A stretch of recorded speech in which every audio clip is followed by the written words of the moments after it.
nossos corações e luz divina em nossas mentes. O nosso tema é sobre desenvolvimento mediúnico. Vocês já tiveram algumas aulas prévias que ajudam a encaminhar bem este assunto. Nós já vimos que a mediunidade é uma faculdade natural no ser humano, não é? E nós agora vamos lembrar como é que aparece a mediunidade. Como é que ela eclode? Será que tem algum ritual? Será que há algum aviso especial? Como é que surge assim a mediunidade? Será que depende de algum local? A mediunidade, os fenômenos mediúnicos apareceram lá naquele lugar, ou naquela casa, ou naquela religião. Será que foi assim? A pessoa às vezes nem está ligada à religião, ela não tem ideia de que possa ser médium, mas ela começa a sentir alguma presença, algum envolvimento, alguma ideia, algum intercâmbio. Isso é muito acentuado. Saiu uma reportagem na revista Super Interessante, falando que para a ciência os espíritos não existem. Entretanto, muitas pessoas falam que estão vendo, ouvindo os espíritos entrando em intercâmbio com eles. Uma reportagem interessante. Então nós vemos que a mediunidade é assim. Ela surge, não depende deste ou daquele local. Nós vamos encontrar a mediunidade entre os espíritas, porque aqui nós exercitamos, não é?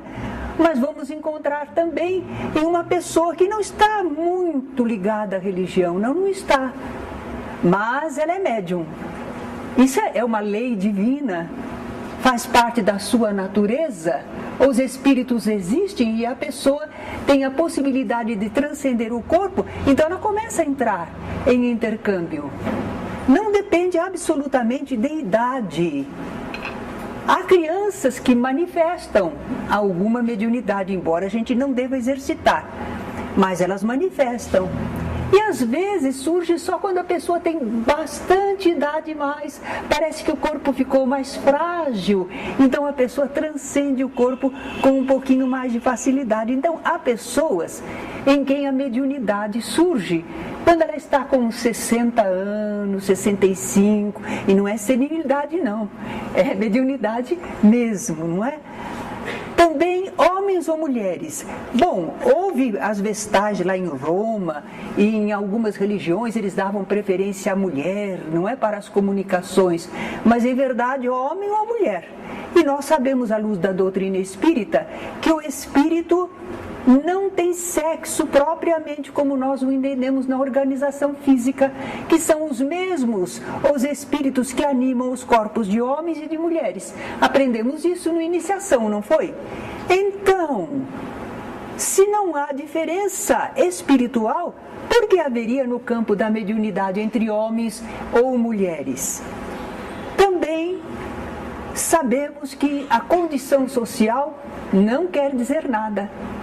Há pessoas altamente posicionadas na sociedade, pode ser inclusive uma pessoa muito culta, ou que tenha doutorado, que seja muito experiente em algum campo de conhecimento, e ela é médium.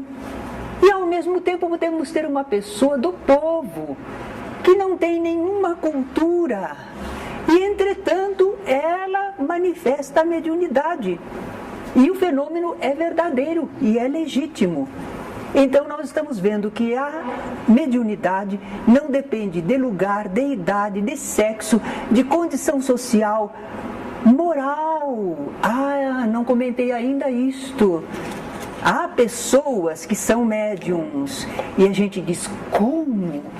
Mas aquela pessoa tem uma vida desregrada, é uma pessoa cruel, ou uma pessoa que está viciada nisto ou naquilo. Como é que pode ser médium? É médium. O comportamento moral dela não vai influir no fato dela ser médium. Vai influir no uso que ela faz da sua mediunidade. A parte moral só influi aí.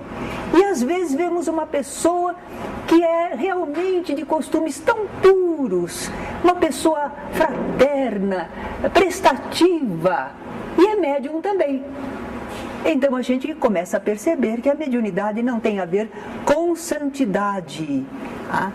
Então nós vamos aprendendo assim, que a mediunidade surge na criatura humana, independentemente de lugar, idade, sexo, condição social, moral, filiação religiosa.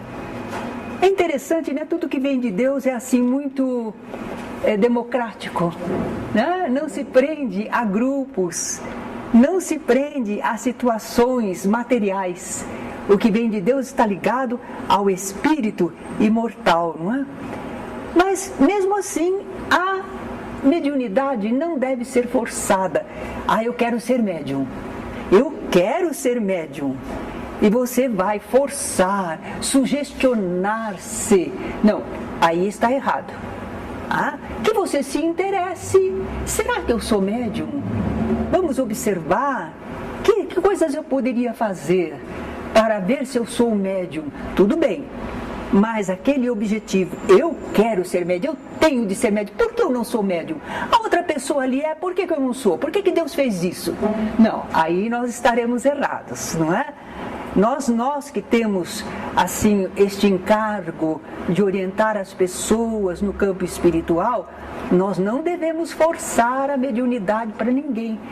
Há pessoas de religiões e grupos que fazem, às vezes, banhos com certas ervas para a pessoa ficar relaxada, que toma certos remédios para ficar assim mais acessível. Não, à luz da doutrina espírita, nós não queremos forçar nenhum estado espiritual, com nenhum ingrediente, com nenhum condicionamento. Nós queremos que a pessoa esteja íntegra, lúcida, para o exercício da sua espiritualidade. Nós não vamos forçar nada, não. Não vamos forçar, mas podemos oferecer as condições apropriadas para que a pessoa experimente. Não é o que nós fazemos aqui, que vocês estão começando a fazer? Não é? Uma vez que já se prepararam um tanto, que já entendem um pouco, então vamos ver se eu sinto alguma coisa, se eu percebo alguma coisa do plano espiritual. Às vezes, porém, quando as pessoas chegam aqui à casa espírita, já aflorou nela a mediunidade, porque não depende do lugar. Então o nosso exercício favorece, mas não condiciona, não impõe. Então a pessoa às vezes já chega aqui estando produzindo comunicações, recebendo espíritos, não é? Já aflorou, mas a pessoa não tinha um preparo prévio. Que comparação a gente pode fazer para esse caso? Quem aqui sabe nadar? Bastante. Como é que vocês aprenderam a nadar? Numa piscina, com um instrutor, ou alguém jogou você na água para ver se você nadava? Você gostaria que tivesse acontecido isso? Então algumas pessoas, aflorou nelas a mediunidade, mas foi assim, parece que alguém jogou-as na piscina. E de repente ela está no meio daquela manifestação, mas é difícil para ela. Ela não entende direito o que é aquilo, o que ela pode ou não pode, o que é espírito, como é que esse espírito pode fazer isso comigo? E eu tenho sempre que receber esses espíritos? Como vai ser minha vida? A pessoa, quando aflora a mediunidade sem controle e ela não tem conhecimento, é muito sofrimento para a pessoa, é muita preocupação. Algumas acham que estão enlouquecendo, têm vergonha de contar para os outros, têm medo. Se eu falar o que eu sinto, o que está acontecendo comigo, o pessoal vai me internar, vai me pôr num hospício, não é? Acho que eu estou ficando louco. Então estas coisas acontecem. Quando nós nós recebemos aqui na casa alguém que está apresentando fenômenos mediúnicos, percepções espirituais e não entende bem daquele assunto, está meio preocupado, está meio aflito, o que a gente faz? Nós vamos orientar essa pessoa, acalmar, dar confiança, explicar que é um fenômeno natural, como é que ela vai poder fazer. Nós vamos ajudar a pessoa. Se ela não tem o preparo prévio que seria necessário. Quem é que nós vamos colocar para trabalhar mediunicamente? Quem devemos colocar em trabalho mediúnico? Trabalho, não é experimentação. Trabalho mediúnico. Não é? Se a pessoa está apresentando perturbações e a família traz e a pessoa vem e diz assim, eu quero sarar. E me disseram que se eu vier ao centro espírita e eu trabalhar com a mediunidade, eu saro. Então às vezes é epilepsia. Mas eles não entendem, eles pensam que aquilo é uma coisa espiritual, que é ação de espírito. Então ele quer sarar. E para sarar da epilepsia, disseram que ele precisa desenvolver a mediunidade. Aí nós temos que explicar para a pessoa, acalmá-la. Perturbação de qualquer ordem que a pessoa apresente, nós não vamos colocar em trabalho mediúnico, não. Um vaso rachado você usa para pôr água? Não serve, não é? A não ser que se mande fazer um remendo, bem remendadinho, um conserto, né? Senão vai vazar água. Então as pessoas que não estão equilibradas psiquicamente, por esta ou aquela razão, por enfermidade, por ação negativa de espíritos, nós vamos primeiro orientar a pessoa, ajudar a pessoa a se equilibrar. Como é que nós fazemos isso? Bom, nós usamos, por exemplo, passes. A pessoa recebe passes que vão fazer o descongestionamento fluídico, vão fazer o direcionamento dos fluidos adequadamente. Fazemos orações, vibrações pela pessoa, rogando a misericórdia divina ajuda. Encaminhamento, quem sabe, de algum espírito que está assediando a pessoa, mas não fazemos ela de médium. Nós trabalhamos com os médiums, já educados e preparados, em favor da pessoa. Mas ela não funciona como médium. Ela está, vamos assim dizer popularmente, dodói. Se ela está dodói, não é para trabalhar mediunicamente. Porque o transe é um estado agudo, um estado de crise, requer tudo da pessoa. Para uma pessoa saudável, equilibrada. É normal. Mas para a pessoa que tenha problemas, não é? Vamos esclarecer doutrinariamente o que é a mediunidade, o que são os espíritos, aquilo que ela sente. Vamos dar um pouco de orientação para a pessoa. Então, se ela apresenta perturbações, nós não a vamos colocar no trabalho. Mas vamos colocar no trabalho, vamos convidar quem estiver saudável, equilibrado, esclarecido, conscientizado doutrinariamente. Porque a seara do bem, ela precisa dos médiuns. É uma função importante na seara espiritual. Naturalmente, se nós sabemos, observamos que a pessoa tem realmente condições de mediunidade, nós não vamos querer que aquela mediunidade se perca, sem prestar serviço, sem ser bem canalizada. Mal comparando, só para a gente poder entender um pouquinho melhor. Uma pessoa demonstra uma voz lindíssima, potente, gostosa de ouvir. Que voz agradável! Mas a pessoa não vai aprender canto. O que ela poderia produzir aprendendo canto, ela nunca vai chegar a produzir. Ela vai ficar naquelas produções comuns. Então, se a pessoa tem condições mediúnicas, é algo importante, valioso. Nós vamos convidar a pessoa, procurar abrir campo para a pessoa, estimular a pessoa a cultivar a sua faculdade, a trabalhar com ela. Sinais precursores. Como é que será? O doutor Nubor perguntou para mim há muitos anos atrás, o doutor Nubor Facuri, como é que nós espíritas identificávamos quando uma pessoa estava assediada espiritualmente, com maus espíritos, perturbada? E eu não sabia como responder a ele, porque é uma coisa que a gente faz meio prático. Alguns médiuns sentem os fluidos, captam algum pensamento, mas quem não é propriamente médium, como é que sabe se a pessoa está assediada, perturbada por um espírito?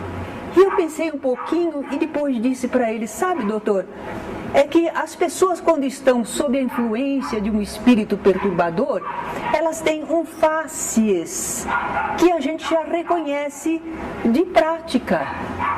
Não é que ninguém propriamente nos ensinou, é que a gente atende os casos, atende um hoje, atende outro, atende muitos e atende os médiums, as pessoas que estão em serviço.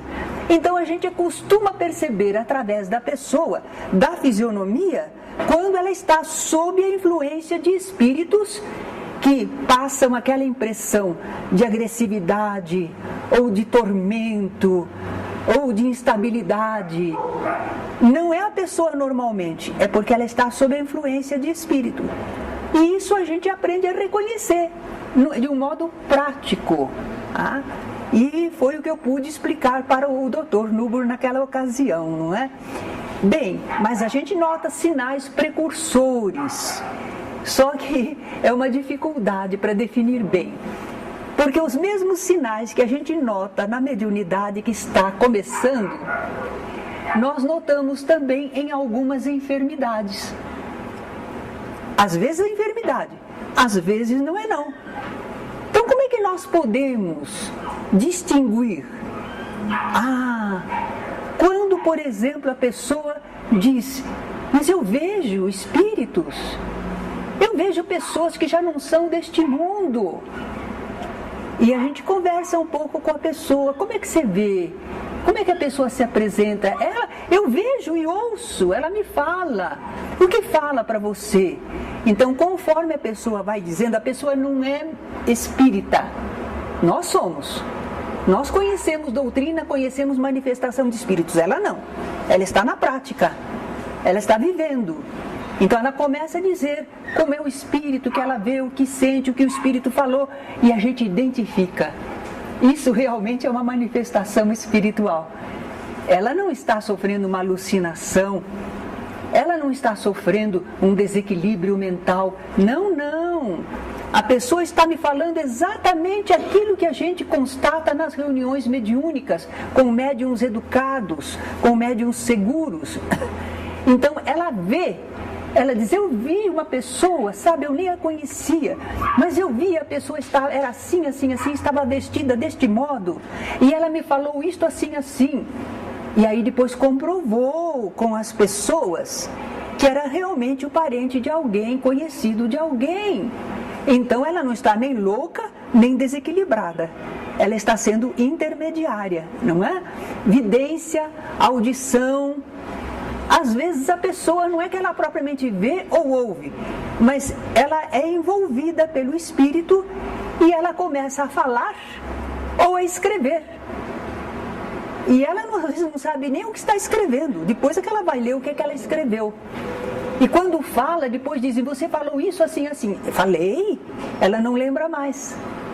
Então a gente nota que a pessoa está sob envolvimento de espíritos. Produz alguma coisa verídica, interessante, importante. Importante que eu digo não quer dizer que o espírito está falando coisas maravilhosas. É importante porque comprova a existência e a imortalidade e a comunicação dos espíritos. Isso é muito importante para a humanidade, não é? Também acontecem, às vezes, efeitos físicos, efeitos no campo material. Mas é interessante que sempre onde a pessoa está. Porque a pessoa é que fornece o ectoplasma, ela não sabe disso. Mas ela emana um determinado fluido com o qual os espíritos podem movimentar a matéria, produzir efeitos na matéria. Então, nesse caso, quando quando começa a acontecer tudo isso, ela diz, olha, onde eu vou acontece alguma coisa, queima uma lâmpada, porque cai não sei o que lá, ninguém mexeu. Então a gente começa a perceber que a pessoa é o centro, que ela emana fluido e espíritos estão utilizando sons, luzes, movimento de objetos. Mas como dissemos, no início, não é muito fácil distinguir as manifestações verdadeiras das perturbações. Vamos fazer um estudo. Se não tiverem causas orgânicas, o que nós vamos falar agora pode ser indício de mediunidade, de presenças espirituais. Porque a mediunidade é justamente essa capacidade que a pessoa tem de transcender o físico e perceber espiritualmente, perceber como espírito que ela é, não é? Então a pessoa às vezes sente uma presença. Não é aquele probleminha só que às vezes a gente vê uma sombra aqui, a gente olha. Não, às vezes era a cortina que estava ali, às vezes é um objeto qualquer e que a gente está vendo com o canto do olho e que a gente não definiu direito, então a gente quer ver. Não, isso não quer dizer que tinha algum espírito ali. Não. Mas é quando a pessoa sente uma presença. Não é que ela está vendo, mas ela sabe que há alguém ali. Vocês já estão em que fase do desenvolvimento? Não começou. Ainda não começou. Vocês vão ver que uma das fases é essa, é a percepção da presença. A presença pode ser sentida em outro cômodo, inclusive? Vamos cortar uma sala, o médium, e sente presenças em outro. Pode, não é assim tão usual, mas pode, porque há uma ligação do espírito para com a pessoa, do médium para com o espírito, ou vice-versa. Então há uma ligação entre eles. Não dá para explicar porque vamos entrar em muitos casos. Pode ser com ajuda espiritual, que está te indicando, olha, aí tem alguém. Você não está vendo, não sabe, mas em tal lugar tem. Então não é só que você está percebendo, alguém está te avisando da presença. Então, às vezes o fenômeno é mais elaborado. Mas vamos dizer, sentir uma presença. Bom, que não seja o nosso medo, né? A nossa sugestão. Eu tenho medo de espírito. Disseram que tem espírito. Será que tem um espírito aqui? Eu acho que tem. E o curioso é que as pessoas, em vez de pensarem nos bons espíritos, no anjo de guarda, só pensam em espírito mau. Por quê? Não é? Bom, mas então a pessoa, ela sente, percebe que há uma presença. É como nós, às vezes, encarnados, não é? Às vezes nós não vimos, mas chegou alguém e a pessoa está lá atrás. E a pessoa quer conversar conosco. E ela está mentalizando a gente.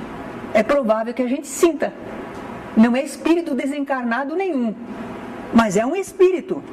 E nós somos sensíveis à onda mental, à emanação fluídica. Nós podemos sentir. Também de encarnado, podemos sentir. Né? Então é isso que o médium que está começando às vezes sente. Eu sinto presenças, eu sei que eu não estou sozinho, certo? Eu não tenho medo, às vezes ele tem, né? Mas às vezes ele diz assim, não tenho medo, mas aquilo me incomoda. Eu não chego a ver, mas eu sei que tem mais alguém. Isso incomoda a pessoa, né? Sono profundo demais. Bom, pode ser que a pessoa esteja cansada, isto, aquilo outro, mas não é. Não é. A pessoa tem uma tendência a dormir, não quer fazer nada, não se interessa por nada, que sonolência já é uma influência espiritual muito dominadora. Isso não é bom. Nós não encarnamos neste mundo para ficar dormindo. Nós temos tarefas, um programa de progresso, de desenvolvimento. Como ter um sono, ficar aniquilado? Há pessoas que dormem o dia todo, se deixar, e a noite toda. É doentio isso. Mas não é doente, às vezes, do corpo, mas é uma doença espiritual, está mal assistido. E aquele espírito está anulando a vida da pessoa, comandando, causando aquele mal, não é? Desmaios e síncopes inexplicáveis. A pessoa tem um desmaio, vai ver, não é labirintite, não é nenhum problema orgânico, não é pressão, mudança de pressão, nada, tudo em ordem. Mas de vez em quando ela apaga, ela desmaia. Não pode. Então, muitas vezes é a aproximação do espírito que causa uma diferença de vibração e a pessoa desmaia, tem uma síncope, não é? Sensações ou ideias estranhas. A pessoa é normal. Às vezes sai de casa muito bem, vai trabalhar, e às vezes no ônibus, de repente ela muda. E vem umas ideias absurdas, coisas estranhas. Ela está lúcida, ela notou as ideias, ela captou as ideias, ela não gosta, mas aquilo interfere nela. Ela quer estar bem, pensando nos seus afazeres, mas aquela onda mental, aquela sensação foi muito forte. Então, ela nota isso. Muda repentinamente de humor. O médium, nesse começo, porque ele não está canalizado, ele não está bem equilibrado, o que acontece? Vai a uma festa, muita gente, daí a pouco a pessoa está doente, está sentindo mal, desmaia, estava alegre, ficou triste, está no meio da festa e está triste, está querendo chorar. Como é que é isso? Pegou um clima. Ela canalizou alguém no meio daquela multidão. Se for a um cemitério, todo mundo vai ao cemitério, vai a velório, tudo, conversa, ri, brinca. Mas se for essa pessoa nesse começo que não tem equilíbrio, mas tem sensibilidade, meu pai, ela já capta alguém, já vem acompanhada com alguém. Ela foi feita para sentir. Só que ela ainda está na fase só do sentir, ela não canaliza, ela não encaminha, ou ele não evita, ela ainda não sabe como fazer, não é? Então às vezes chora. Por que você está chorando? Não sei, mas não é propriamente uma angústia. Eu não sei, eu estou chorando. Às vezes é uma emoção até boa, vem algum espírito amigo, se acerca, não é? Com aquela amizade, com aquela vibração, mas a pessoa não sabe o que é isso. Por que eu estou assim? Ai meu Deus, eu choro. E começa a chorar e não para de chorar. Então são essas mudanças de humor, não é? Sensação de inchar, dilatar. Quem aqui já sentiu? Sensação de que está se inchando, né? Vai indo lá para o alto, está se expandindo. É realmente o perispírito, o corpo espiritual, que está se expandindo além do corpo. E a percepção sua, espírito. Então por isso que você sente que você está lá no alto, não é?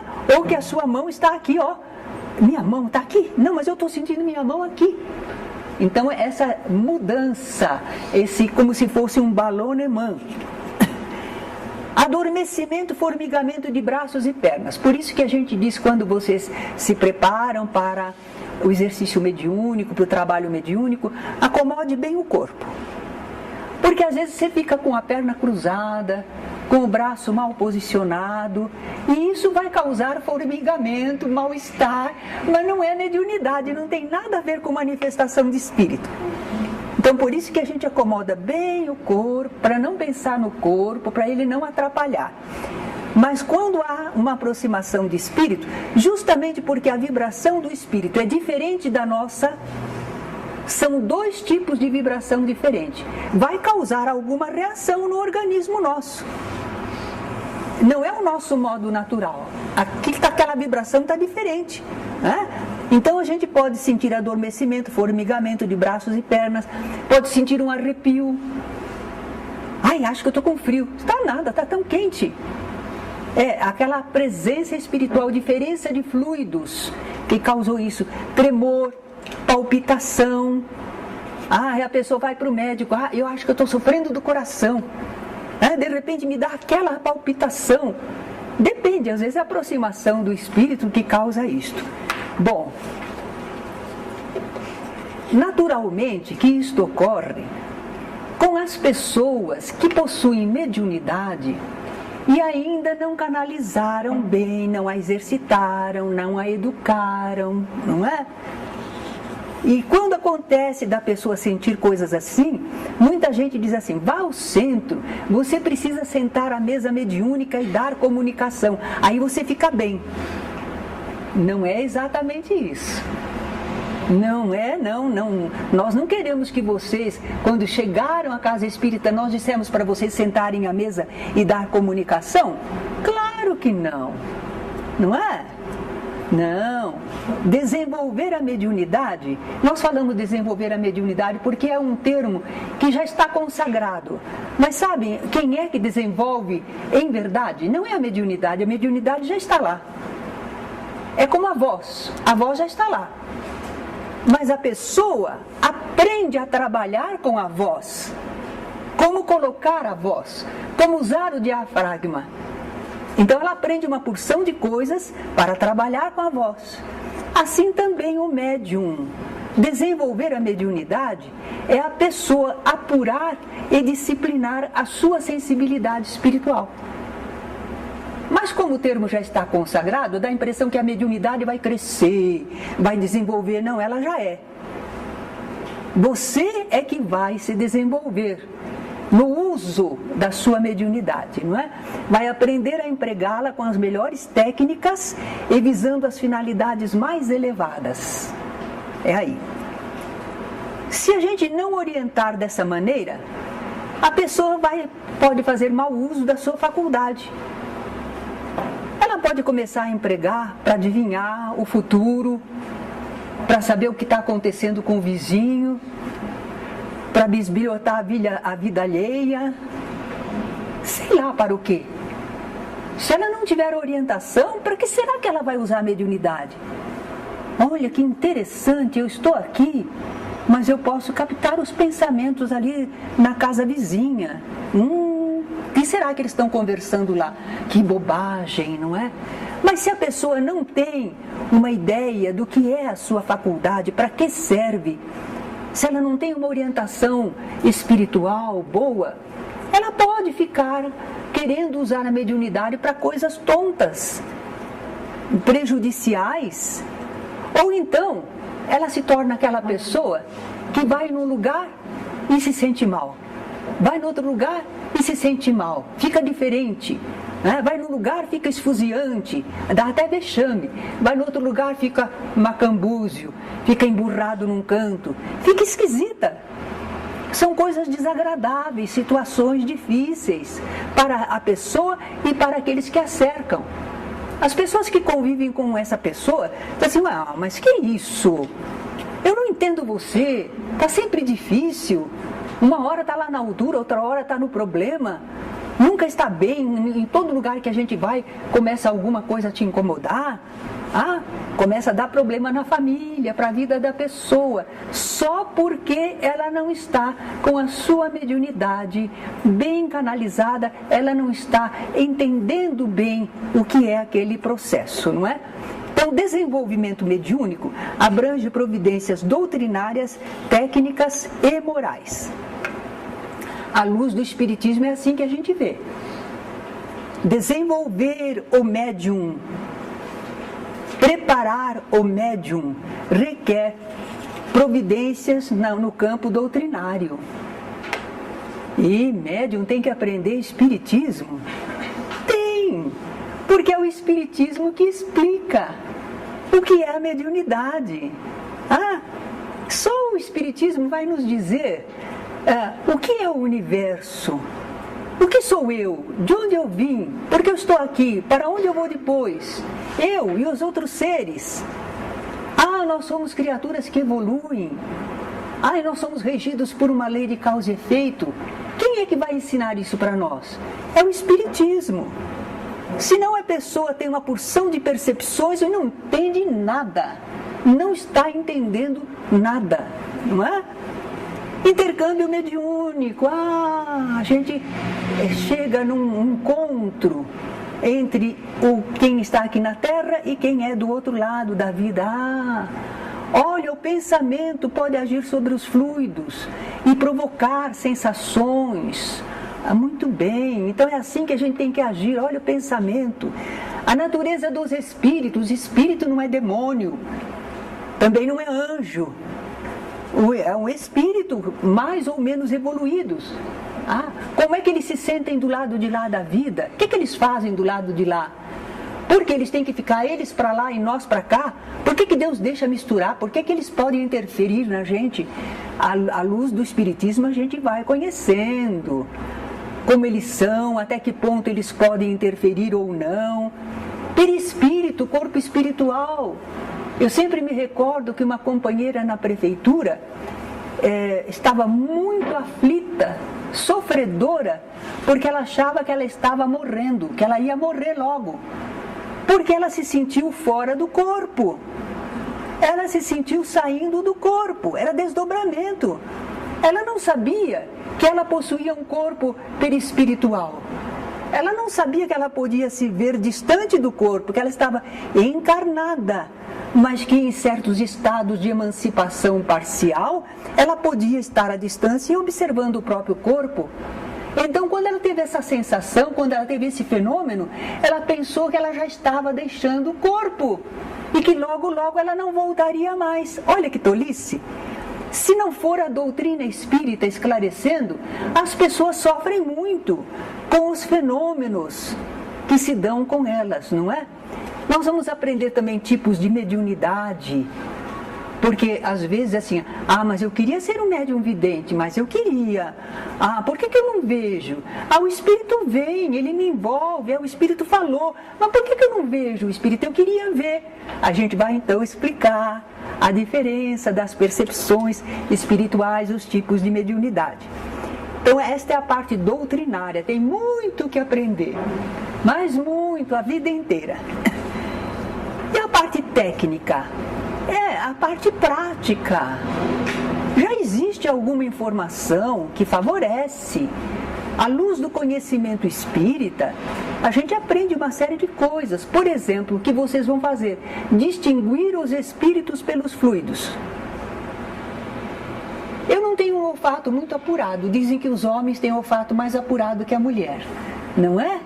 Então o homem distingue muito no cheiro da comida, perfumes, cheiro das pessoas, não é?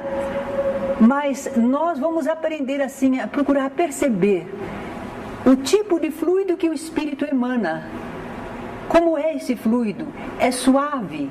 É intenso? É agitante? Ou é muito calmante? Conforme o espírito, o que ele pensa, o que ele sente, ele emana um tipo de fluidos.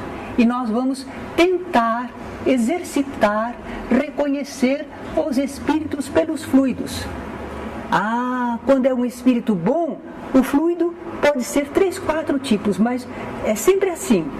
Agora, se é um espírito sofredor, rebelde, agressivo, o fluido dele é pesado, causa uma agitação na gente. Então nós começamos a distinguir os espíritos pelos fluidos, mesmo que a gente não os veja, mesmo que eles não falem nada, mas nós estamos distinguindo pelos fluidos. Essa é uma prática. Como concentrar e desconcentrar. Se a pessoa não sabe que ela pode desconcentrar, o espírito estabelece uma ligação com ela e a pessoa fica lá, sofrendo o que o espírito quer, e está falando, e está se mostrando, e eu estou aqui, e esse espírito está aí. Não, corta isso, muda o pensamento, faz uma prece, ocupa a mente em outra coisa, pronto. Mas a pessoa não sabe, e fica às vezes sofrendo a pressão do espírito, não é? Porque ela não sabe como concentrar e como desconcentrar. Porque há horas que nós queremos concentrar para sentir, para intermediar, para acolher os espíritos. Isto é uma providência divina, que a gente possa intercambiar os espíritos, tem um propósito superior, necessário. Então, nós às vezes queremos nos concentrar para o trabalho. mas às vezes não. Entender o desdobramento, a saída do corpo, a expansão perispiritual, não é? Se não acontece que a pessoa está no começo, começa a sentir que ela... eu estou indo embora, me segura. Que segura nada, é você com o pensamento, não é? Então, entender o que é o desdobramento, controlar-se nas manifestações. Lembram aquele episódio que muita gente conhece, que o Chico Xavier estava no avião? Eu acredito que não era o Chico. O Chico às vezes contava história divertida, como se fosse sobre ele, mas era para passar uma lição, não é? Então o Chico disse que um dia estava no avião e que o avião começou a balançar muito, e todo mundo ficou assustado, ai meu Deus, e ele também começou, ai valei-me Nosso Senhor, né? E aí apareceu o mentor dele, Emmanuel, chegou e disse para ele, escute, por que o senhor está agindo dessa maneira? Porque eu acho que eu vou morrer. O senhor acha que vai morrer? Eu acho. Olha, o senhor não está vendo como está o avião? Nós estamos aí numa turbulência tremenda, estamos em perigo. O senhor acha que vai morrer? Eu acho. Então morra com educação. Porque a gente já morreu tantas vezes, tantas encarnações. A gente já morreu e já reencarnou muitas vezes. Já dá para morrer com educação. Não é? Então, controlar-se nas manifestações. Na casa espírita, que está bem esclarecida, orientada, os espíritos vêm, às vezes choram, às vezes reclamam, às vezes querem falar alto, querem se movimentar, mas os médiuns são equilibrados, eles são senhores de si, eles permitem só alguma coisa. A gente não escuta gritaria num centro espírita. Lá, a reunião, você está escutando? É coisa do demônio. Olha lá as coisas que estão falando, os palavrões que estão falando. Não, médium espírita não. Certo? Então, ele aprende a controlar-se nas... Mas eu estou sentindo, está muito difícil. Exercita, calma, vamos lá. Analisar o resultado, termina a comunicação e afinal de contas, o que é que nós aprendemos disso? Qual o objetivo? Foi bom? Que tipo de espírito era? Como podemos fazer? Numa próxima vez, como devo agir? A gente vai aprender, certo? Agora, quando a gente começa esses exercícios práticos, às vezes, nesse comecinho, parece que a gente mexeu em casa de marimbondo, porque a coisa acentua. A pessoa diz assim, eu vim ao centro para acalmar isso, agora ficou mais forte. Espera lá, tornou-se mais intenso, porém, tornou-se intenso na hora certa, no momento do exercício e não em qualquer instante. Está intensificado porque é a hora do trabalho. Você está exercitando porque esses espíritos tiveram permissão e estamos com amparo espiritual para lidar com eles. Mas você não precisa ter a preocupação que isto aqui agora vai canalizar, você vai adquirir experiência e com o tempo você não sentirá tão fortemente. Até alguns médiuns dizem assim, parece que a minha mediunidade era mais forte no começo. Era porque a pessoa sentia, se entregava, vivenciava demais. Agora ela já está num outro estágio, não é? Não é que ela não sinta, mas ela tem outro equilíbrio. A moral. Moral é muito importante para o intercâmbio mediúnico. É a moral, a boa moral, que dá ao médium segurança no seu labor mediúnico. Porque é a única autoridade que os espíritos respeitam. É a autoridade moral. Mas então eu não tenho. Não dá para começar os exercícios não, hein? Como? Autoridade moral? Quem sou eu? Eu não... Tem hora que eu brigo, tem hora que eu faço isto ou aquilo. Eu não sou santo não. Não, nós não vamos aguardar santidade para poder exercitar a mediunidade. Não é isso, não é isso. Nós não podemos esperar que a gente esteja perfeitamente equilibrado para começar uma experiência. Também não é assim. Então, o que é que nós estamos querendo quando falamos da moral? É preciso que a pessoa tenha um razoável equilíbrio psíquico. Sincero esforço para bem proceder. Por isso que a gente não começa os exercícios mediúnicos enquanto a gente não falou para vocês de Deus, da existência dos espíritos, do porquê estamos aqui, da caridade, do começo da mediunidade, do objetivo da nossa vida, da reencarnação, de livre-arbítrio e progresso. Tudo isso vocês já ouviram. Então, esclarecidos pela doutrina espírita, mesmo que vocês não viessem para o curso de mediunidade, vocês nas suas vidas já estão procurando equilibrar-se, evitar certas coisas, cultivar os bons sentimentos, ou não estão? E isso não dá autoridade moral para vocês diante dos espíritos desequilibrados, cruéis, vingativos, viciosos? Não dá? Claro que dá. Nós não precisamos ser um santo para poder lidar com os espíritos, mas nós precisamos estar conscientizados do bem, o desejo do bem, nos esforçando por sentir e pensar e agir melhor. Aí os espíritos têm que respeitar. Eles sentem. É uma autoridade que eles sentem, uma vibração. Os nossos fluidos, a nossa onda mental é melhor que a deles. Porque eles ainda não querem o bem. Eles ainda não estão disciplinados. Eles ainda não estão esclarecidos. A palavra não é correta, mas só para a gente ter uma ideia. Eles estão em estado selvagem. E nós estamos civilizados um pouquinho. Certo? No campo moral. Eles estão com os instintos comandando. E nós estamos com a razão, querendo equilibrar, buscando o melhor, nos evangelizarmos. Isso dá autoridade moral.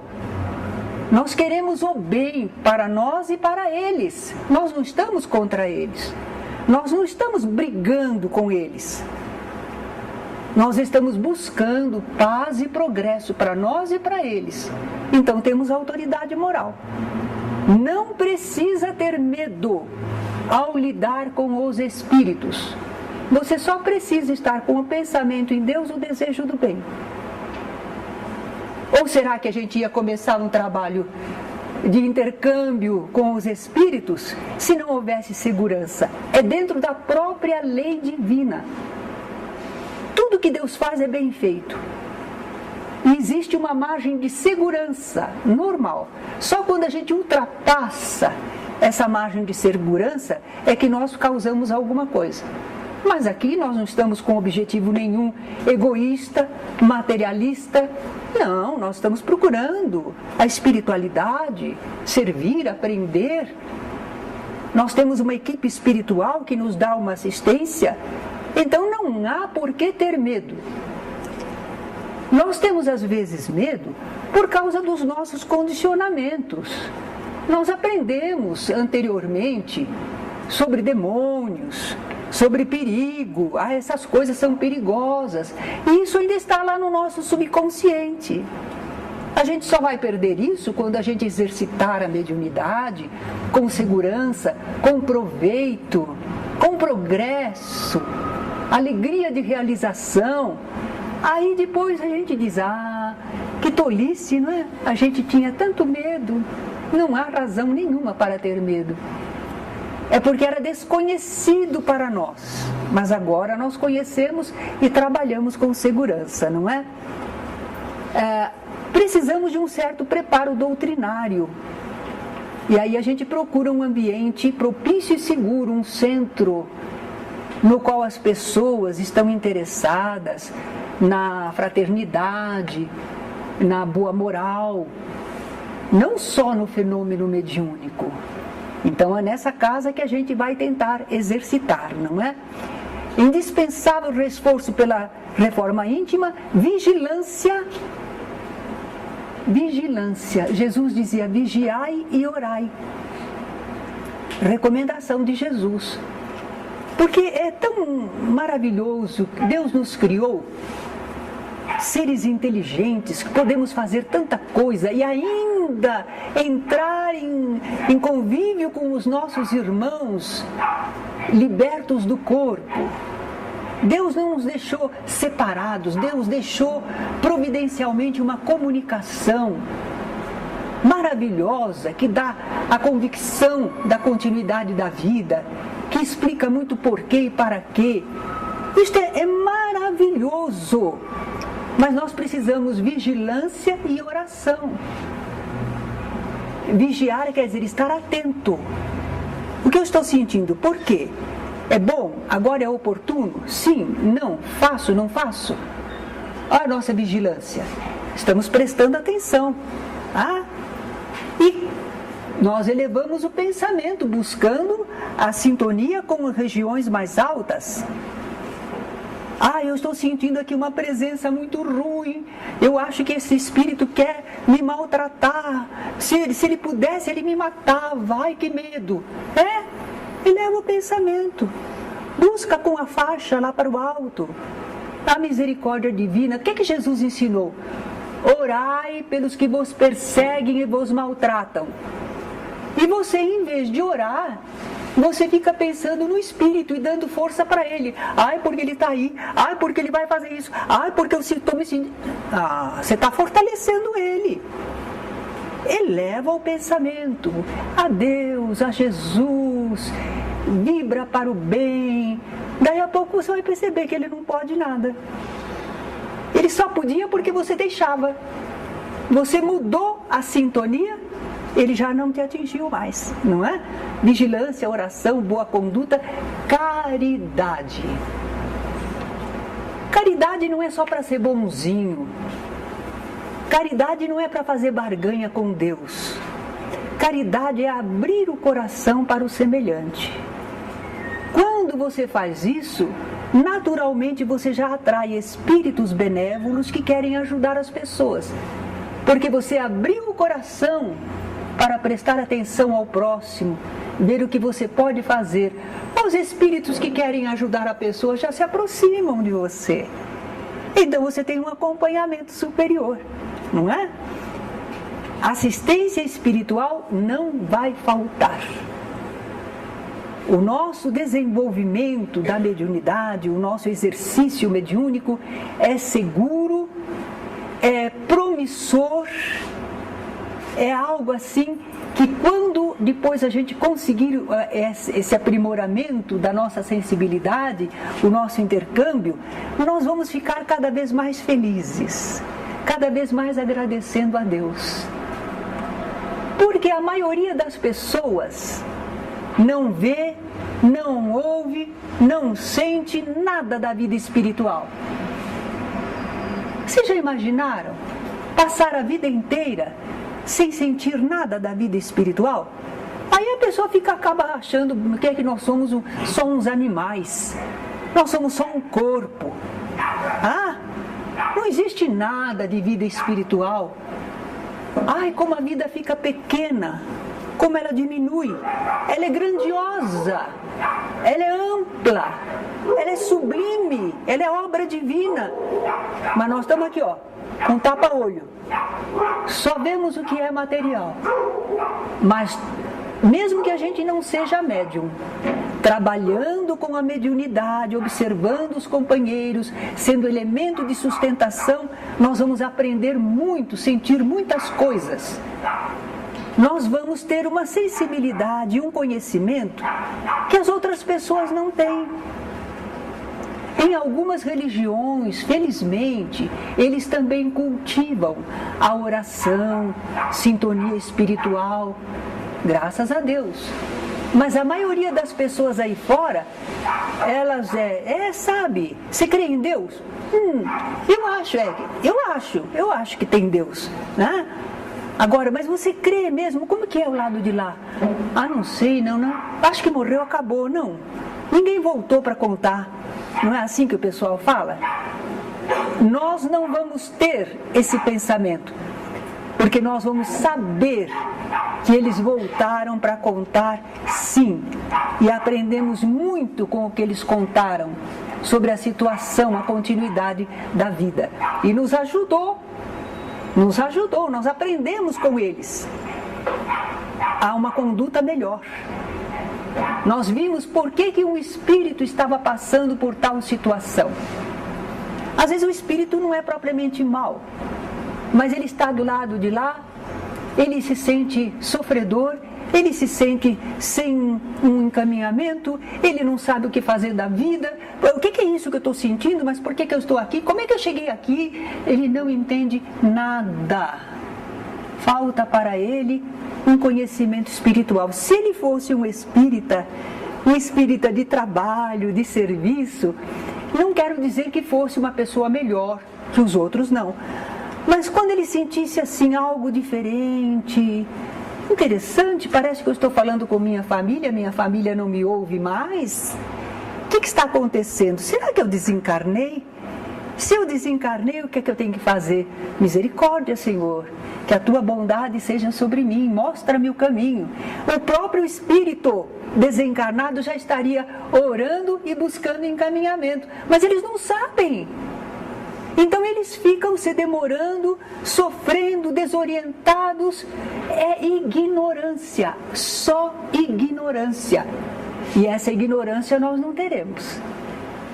Nós estaremos mais experientes de quem somos, de onde viemos, porque estamos aqui, como devemos agir e para onde iremos depois. E o desenvolvimento mediúnico, esses exercícios, são excelentes para isso. Eu não sou propriamente médium ostensivo. E acontece que trabalhando com os médiums, eu aprendi tanto, eu tive tanta oportunidade de sentir o espírito falando através do médium. Eu não ouvia, mas eu estava ouvindo ele conversar comigo através do médium. E aprendi com as experiências dele. Então, trabalhar com a mediunidade, mesmo não sendo, porque algumas pessoas dizem, mas o que eu vou fazer lá? Eu não sou médium.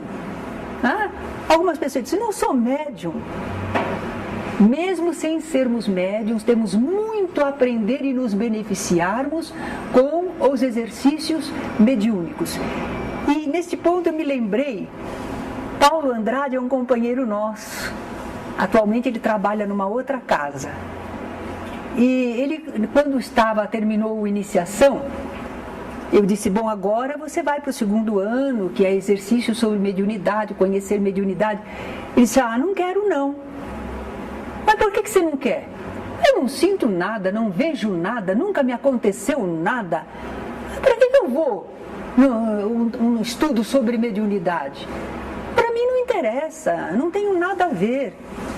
Nós dissemos, olha, mas o espírita precisa saber da mediunidade para trabalhar com ela, para orientar os outros. Faz parte do conhecimento espírita. E é um encadeamento. Primeiro iniciação, depois é o estudo de mediunidade. Eu tenho que ir? Tá bom, então eu vou. Para surpresa dele, no 2º mês que ele estava lá, florou a mediunidade nele. Era médium e não sabia. Certo? Então, muitas vezes, alguns de vocês que acham que não têm mediunidade, de repente vão ter uma surpresa agradável, não é? Alguma pergunta? Eu passei do horário. Sim. Como que a senhora poderia explicar o seguinte, uma pessoa que tem mediunidade, mas não segue, não acredita e nem nada. Mas minha mãe, por exemplo, era assim, tinha uma mediunidade perfeita, visão, mas acontecia o fenômeno, daí 5 minutos ela já esquecia, não tomava conhecimento, mas era perfeito. Certo. Pois é. É aquele caso que nós dissemos, a pessoa tem voz bonita, mas não estuda canto. E aí depende da pessoa se interessar ou não. Mas essa mediunidade que funciona naturalmente, não causa perturbação, ela existe. Eu tinha amigos católicos que eram médiums e funcionavam como médium em determinado momento, mas o resto eles não se preocupavam. Eles encaravam com naturalidade, mas não usufruíam o mais possível da sua mediunidade. Tudo bem. Tem culpa, né? Porque não se sabe, não acredita e não sabe nada sobre isso. Eu não creio que a pessoa não acredite, porque ela vê, mas ela não está muito interessada nisso. Ela não está muito interessada. A vida dela está ainda mais preocupada com o dia a dia, com as coisas corriqueiras. Então aquele espírito ainda não despertou. Mas já tem algum merecimento, porque a gente nota que ele consegue funcionar com a mediunidade sem se desequilibrar. É meio natural neles. É menos mal, mas que poderia produzir melhor se tivesse um conhecimento. Diga.